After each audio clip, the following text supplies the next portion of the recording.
Fishing is one of the oldest professions in New England and one of the most regulated in the country.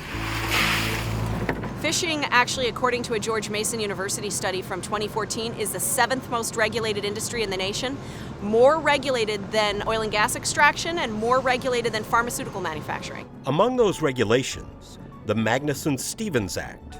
It requires that boats take out federal agents called observers that are there to inspect the catch, to do biological data collection to be used in fisheries science. Then, in 2022, applying Chevron versus Natural Resources Defense Council, the D.C. Circuit Court ruling in Loper Bright versus Raimondo allowed the National Marine Fisheries Service to require fishing boat owners to pay the salary of federal observers while on their vessels. Chevron has set in motion massive confusion among the lower federal courts for nearly 40 years.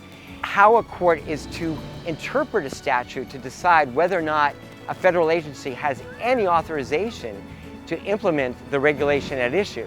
Thanks to an effort by the New England Legal Foundation, in May of 2023, the Supreme Court has agreed to reconsider the Chevron decision. NELF's amicus brief on this case is outstanding.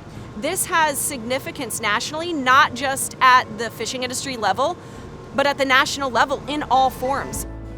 We are there not only for big companies, but for small companies as well.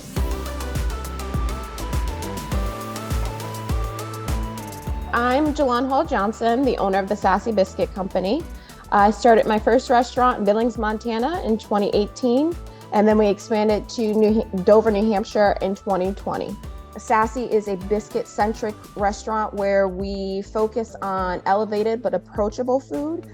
Everything we do is scratch made, from our bacon to our hot sauce to our waffles.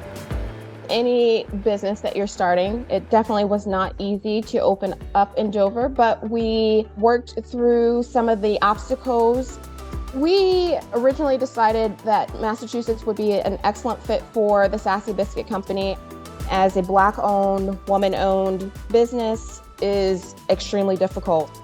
The loan amount that we requested was extremely large, and comparatively to the first 2 loans that we had for both locations, it was enormous. It was a huge stretch to get financing of that amount in Massachusetts, and we just weren't able to get it. Legal assistance is very expensive, and oftentimes we find, as business owners, that we don't utilize legal as much as we should because of the cost behind it.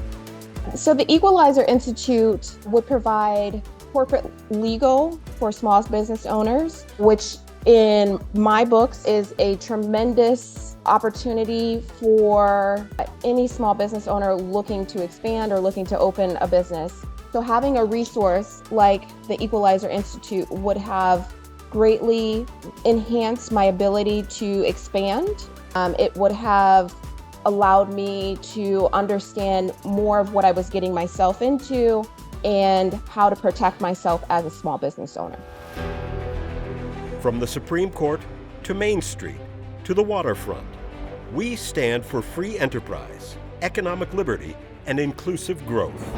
NELF is the only legal organization in the New England area that stands up for really the very basic and constitutional rights of citizens. They're the only nonprofit that I'm aware of to support those kinds of values, and that's tremendously valuable. We are the New England Legal Foundation.